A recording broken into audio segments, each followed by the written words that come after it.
term baby. That's very stressful. And stress, it will increase your risk of depression. Because I know stress, it means your brain now is always at the it's functioning up. Even the chemicals are up there. So the depression risk is very high.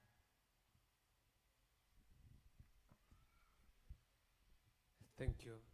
I just want to ask something. I want to know, with people who have got anger issues, like people who can easily get angered, can we take it as a mental illness or not? Because what happens is we live with people who are like that. And some of them, you can see that it doesn't even start with that person. Maybe it started with, maybe the father also has got the same problem, or you can know that from their lineage, they are very angry. If you start them, you'll be in big trouble. So I want to know, is it a mental illness? And if it is a mental illness, how can we help those kind of people? Because we live among them, we work with them, they are part of our families. So how can we help them? Oh, okay. So I've never seen angry as a thing, but it's a symptom of mental illness. You know, so people who are angry, they just chemicals in their brain which are not fine. Which some of them they will just need someone to speak to and to understand. Why are we angry? Just why are you angry? What's your problem? I speak to those and to understand what's their problem. Sometimes, Unless, sometimes you can ask them, but you can even fuel them just by that question of, why are you angry? okay, no, I'm saying maybe they also need help. You know, sometimes you can even take because they won't agree. Unfortunately, they won't agree to go to hospital for to see a psychologist, someone that you can understand this anger tantrums. Not what do you call them, short-tempered people. You know, they might there is help for them. Just go see a psychologist or social worker, or you can even come see me. I'll speak with them. Yeah. Sharp.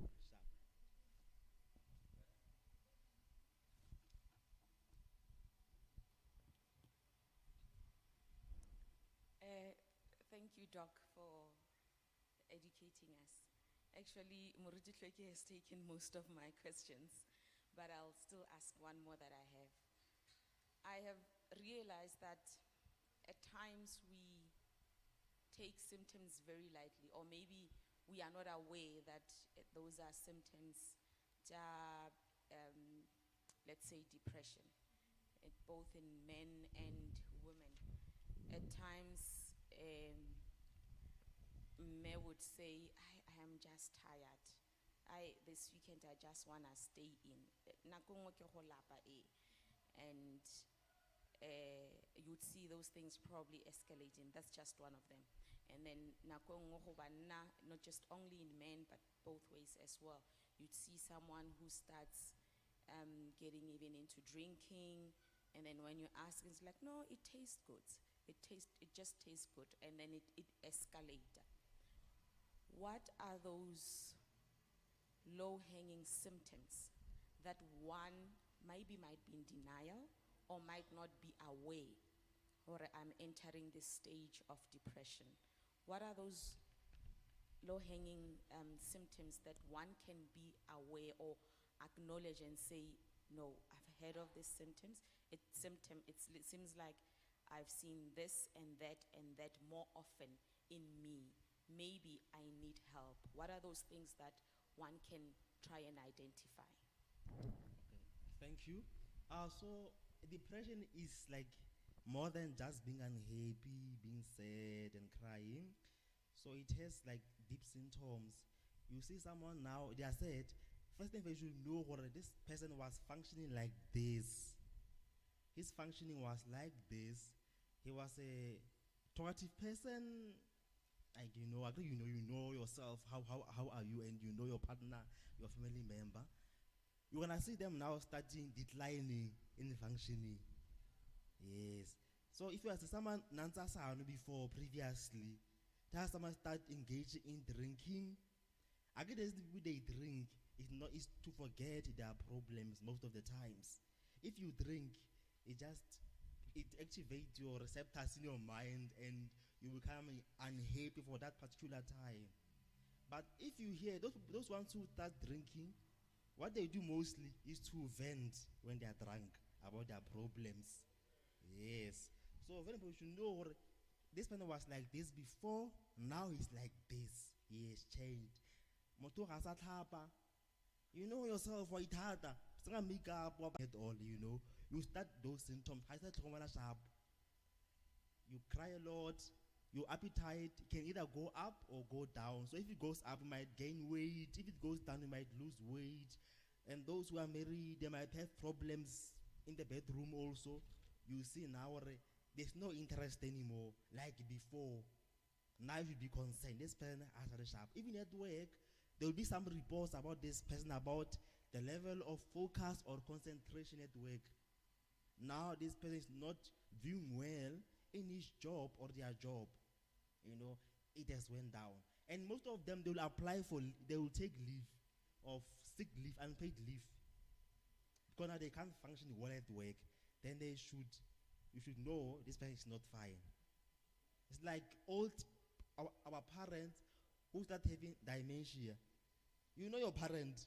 My mother was able to cook, clean, even at her 70s, do everything. Now she's 72. Yawa is declining. Besides her being old, she forgets her grandkids. She starts doing funny things in the house. 72 is still young. Like people that's 8 years still cook for themselves. Some they can even still cook, do everything for themselves. You can see them declining in their functioning at home. For this one is not fine. The same with depression. They decline. You just see them from being that person on a level to being this person almost low. Also, most of them, they have suicidal thoughts. They always think about, they want to organize their wills. Now they are putting things in order.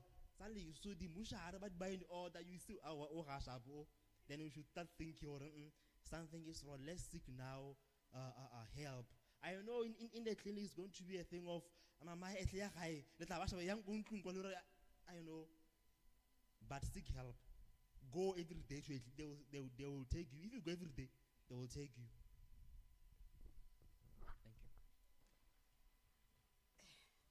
Thank you. Ke dumedise doctor ke utlwila bua Setswana ke dumedise le Phutego ke tla bua Setswana.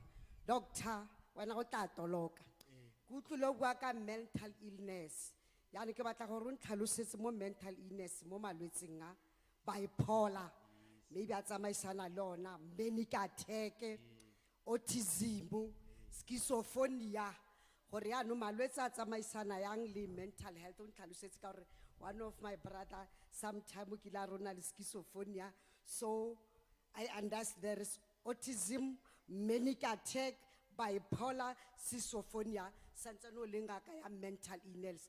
Ke a leboga moruti ngaka ka. Amen. Oh, okay, yeah. So that with bipolar, get the mood swings, but it's more than that. It's not just you being happy and sad the next day. You know, it's a prolonged thing. You are being unhappy for a long time, being happy for a long time. You start seeing your motor with bipolar, they mostly have this maniac attack. Now motor spend, and when they have money, they go spend, although they spend the whole money, like they spend a lot of money, they are too aggressive, they have a pair, makeup is too much on this person. Yeah, too much makeup, too much of colorful stuff. They want to be bright. If they're in church, they will even come late to be the one in the house. I'm not saying people come in there, but those ones, because it's not only a once-off thing, it happens wherever they are. At work, it happens like that. You know, they have too much energy. Like the energy is too much. And they speak a lot, non-stop. They will speak non-stop. They wake up early in the morning, they sleep late. For them, it's normal for sleep for 2 hours. I mean, yes, it's normal to sleep at 2 and wake up at 4. And when you're at 4, they want to clean the house. and they just want to be busy. Now, busy always one thing always thinking, people are sleeping. You understand? So that's bipolar. And bipolar also goes with depression.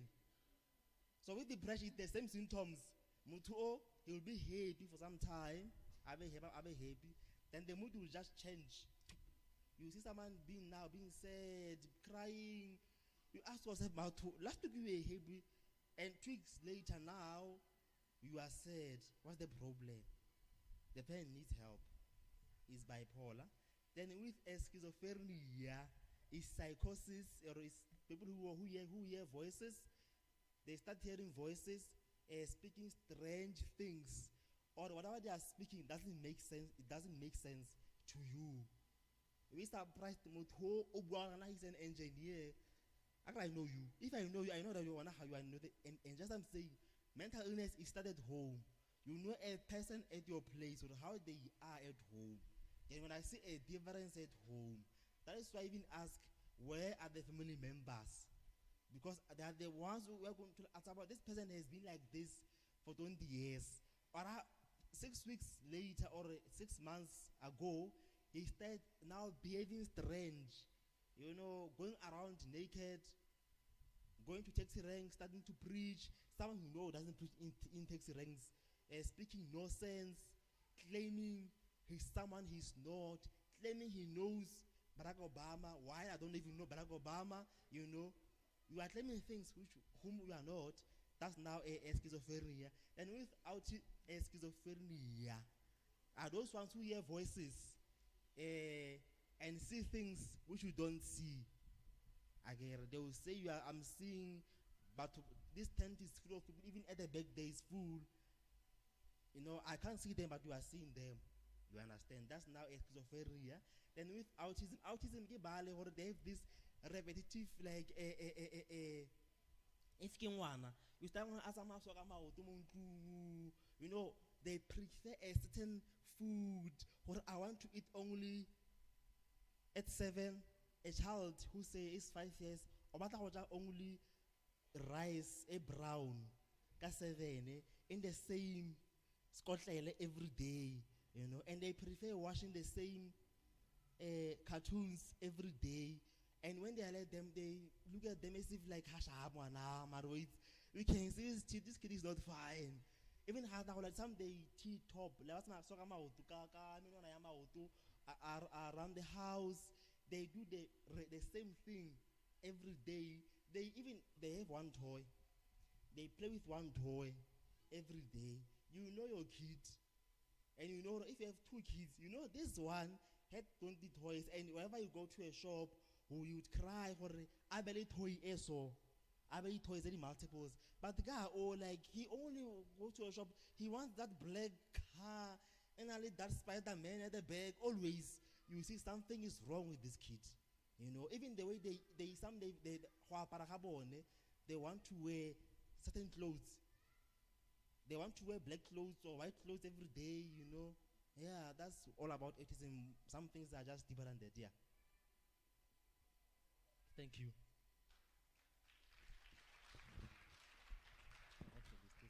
Thank you. Thank you, Doctor. Doctor, I'm the victim of the mental problem. But it wasn't like that. It started last year when I was involved in a car accident. Then after that, the doctors say he was also disturbed in mental issues. So what is happening now, I have got anger issues, and I can't, if somebody did something wrong to me, it takes time for me to forgive the person. So I heard you say that there is no prevention to those who've got mental problems. So I don't know if I'm going to live like that, because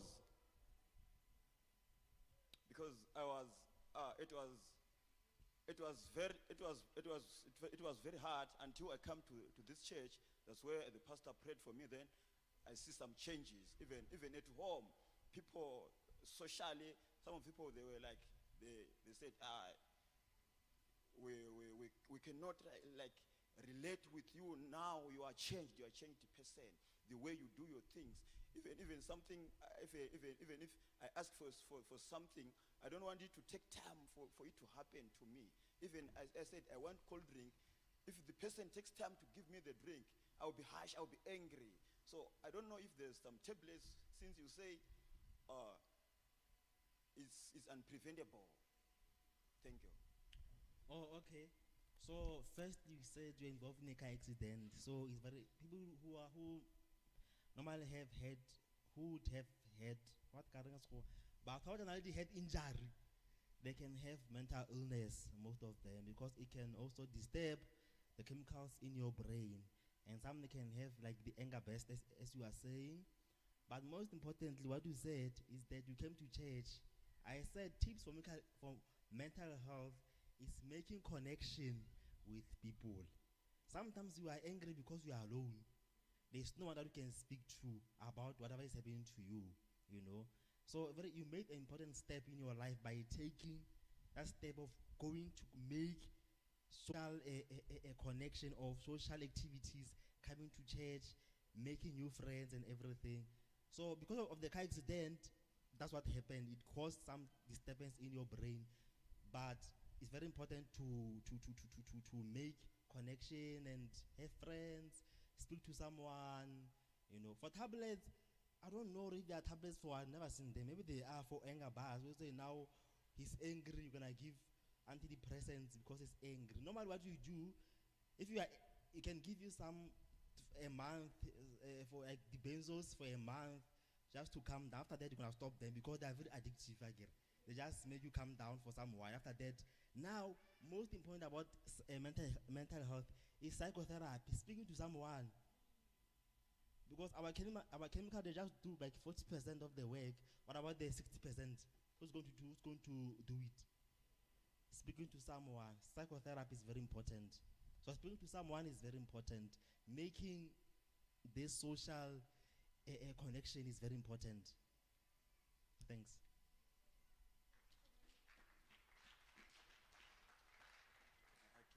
I can say I'm answered there. Oh, okay.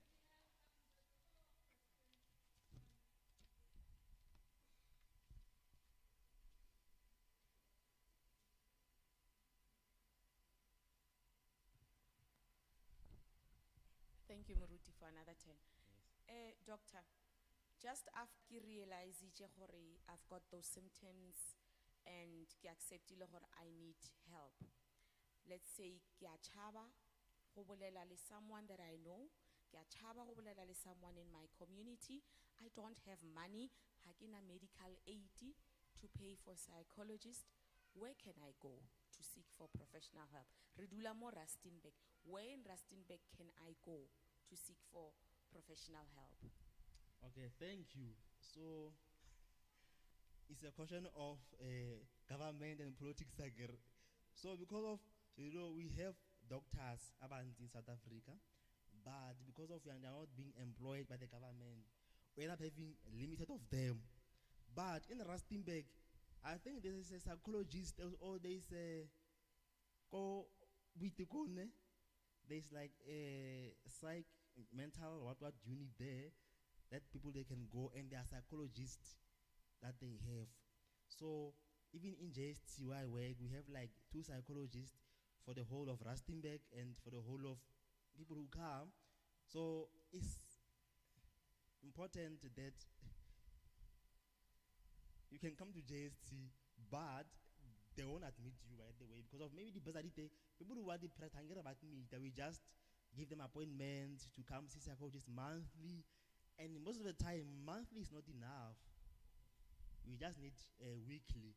So maybe what we can do is to get also a social worker. Social development, also in Puking, they have them where you can go and speak with them. The thing about speaking, they don't answer you. You just speak and say thank you and you go. That's what they do. I think the aim is for you to speak about your problem and say, okay, and you go. Even when you speak to me, it's fine. I'll give you like 10 minutes. Okay, thank you, and you go. but you can attend go JST, or but normally they want before you go to JST you must pass by the clinic first, and the clinic first they will say, well, now you are just depressed, go home, and you come back next time. Now you have tried to kill yourself. That is maybe the long process. So I'm saying it's just our health system which is not really organized. Then our people, they don't get help. You see, yes.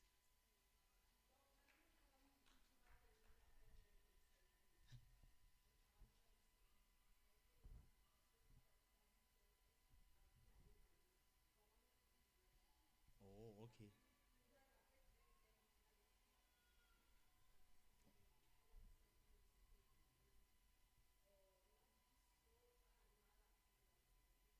Okay. No, okay. Thank you. So now I'll welcome my friend Dr. Kobani.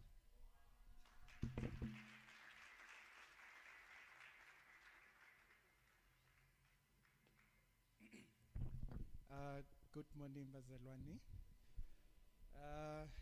Apparently, my name is Letlogonolo Khobane. So, yeah, today you have learned a lot. The Word of God says that my people are dying because of lack of knowledge. You are being destroyed because of lack of knowledge. So tomorrow, don't go to heaven and say knowledge was never shared to you. Okay, thank you. Okay, thank you. Much better. So me today, I'm just going to talk about the most common basic topic. I'll just touch on few cancers. I'm going to start with breast cancer. I know that maybe you have heard, you have seen someone with a breast cancer. So I'll just touch also on a prostate cancer, if time still allows. Okay, let's start. What's a breast cancer? That's the first question that you're going to ask yourself. And, well, we know what is a breast. I think everyone here knows what's a breast. And the word is the cancer at the end, or what we call a tumor. So what we call a tumor, or what's a cancer, is what we call the abnormal growth of cells. So you have cells in your body. These are normal cells for your growth, tissues for them to grow. You've got cells, they are alive, they grow, they keep on changing so that they can grow. Should something happen during that process and something become abnormal with one cell and you start multiplying that abnormal cell, you're going to now have a group of abnormal cells. Then we're going to call it cancer. Depending which cells or which tissue those cells are happening. If it's happening on the eye, on the head, on the brain, now you're going to have abnormal growth of cells. If it's in the brain, then we're going to say it's a cancer and it's on the brain. Amen? Okay. So now we're going to talk about the breast cancer now. The abnormal growth of the breast. And the question would be, okay, so then so that yes. So when should you be worried? When should you say, I must go seek help now? Literature has revealed that there are three things that will push you, or that will say, suspect or go seek help. Number one is a breast lump. It's very important to palpate. It's very important to be touching your breast so that you don't miss those lumps. Coming to the married people, husbands, you've got a very serious duty to make sure that you pick up that lump, because of you must be palpating those breasts. This is for the married people. I don't know about the other ones, how will they palpate it, but for those who are within the right, the right premises, it's your responsibility to help her to pick it up. Because of should you pick it up, it's going to help us to act early. So it's a breast lump. That's the most common presentation of cancer, a breast lump. So it's very important for you to be able to be palpating. Secondly, a painful breast. Once your breast starts being painful, be worried. Not that pain that is, just, if it happens, maybe now for a few days, for weeks now, you see that now there's a progression about this pain. Go seek help. The third presentation most of the time that people will come with is the nipple discharge. They'll be having a discharge. If it's a bloody discharge, is mostly or most of the time saying maybe it's cancer or cancer is not benign. But those are the most three presentation that you should be worried when you pick them up. And most of the time, this is also speaking to guys, because they think that you can't have a breast cancer. You can. 1% of male can do have a breast cancer because of you have a nipple. So this also, I'm talking to you. Should you start seeing the growth of the breast? Should you start seeing the discharge on those nipples? Go seek help. Because it says that you need intervention. Then the question would be, who are then at the risk of getting breast cancer? I mean, like, we are here to preach that you must have knowledge and you must be able to pick it up. But when you say, I must have high suspicion, when must I be alert? Let's start with just, the most common thing, demographics. As you are aging, the older you become, the more you become at risk for breast cancers.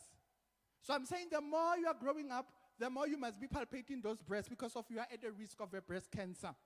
That's number one that you must know. Number two, literature is revealed actually, and it's still, literature will always be changing and stuff. But it has been appreciated that within the Caucasians, breast cancer, but there's a literature that says even blacks is commonly now seen amongst the black population. If you had cancer previously, and maybe you did myomectomy, they had removed or they've removed your breast, you had a risk of a recurrence. So you must always be alert. You must be always, checking those breasts. If you have had other cancers of the ovarian cancers, or a family member who have had ovarian cancers, you are at the risk. It says to you that check those breasts. Make sure 8 days does not pass without you doing this. Please, palpate those breasts. Both of them. Don't do this only. Even this one. Check the both of them. So if you have maybe other cancers, if you have had thyroid cancer before, if you have had gastric cancers before, if you have had colonic, the intestinal cancers before, be wary. You are at a risk. If now we come and say, under the gyne history, what is it that you must look for? Nulliparity, it puts you at the risk for cancers. The word null, it means zero. It's from nil, null. Parity, it means not having kids, it puts you at the risk of a breast cancer. So literature has shown that too much exposure of estrogen, as we know that females have got two hormones that circulate or that control their hormones. Generally we've got estrogen and progesterone. So too much exposure of estrogen can put you at the risk of a breast cancer. So being nulliparous, not having kids, it means that you have been exposed to too much estrogen. So you are at a risk. Low parity. Low parity, what does it mean? It means that you were 19, you had your first baby, and you felt like it was too painful. I'm done with that process. Then you are like, I'm done with one baby. You are at a risk, actually, of having a breast cancer. There are certain contraception, especially the estrogen containing. That's why when you are taking contraception, this is for those who are married. Because for Christians who are not married, I accept that the contraception, you stay away. I'm talking to the married ones now. If you are married, you are taking contraception. There's going to be a specific time that we say, no, we no longer give contraception, or we now change based on the hormones in your body. Because of what we call the estrogen containing. So if you're going to be exposed to estrogen from the contraception, you are at the risk of a breast cancer.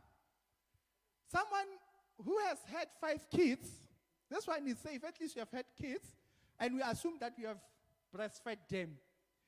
But now the literature says, even if you had kids and you have not breastfed them, or the total breastfeeding history is less than 18 months combined. Meaning maybe the first one, breastfeeding 2 months, second one 2 months, 2 months, you are at the risk factor.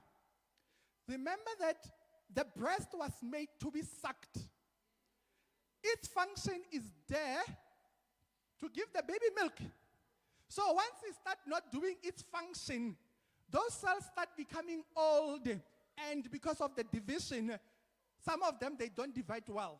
So that's why they become cancerous. So if it's not doing its own function, it becomes a problem. So breastfeeding is very important. Ne? So if you have breastfed less than 18 months, in total, obesity is very important. My friends have been touching on exercising and good diet and stuff.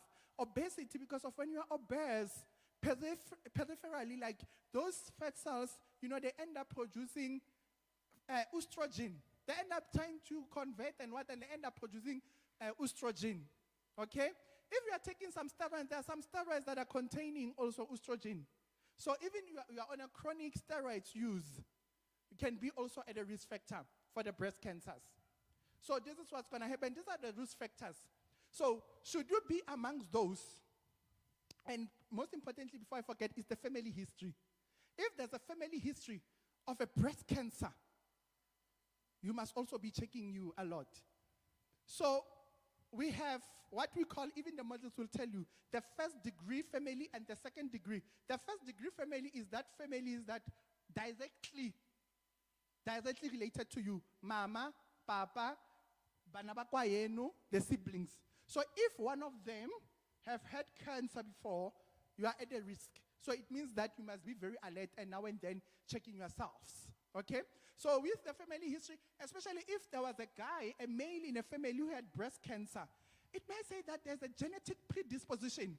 There are certain genes that when you come to us, we'll check. These are the people that might be carrying BRCA1, BRCA2,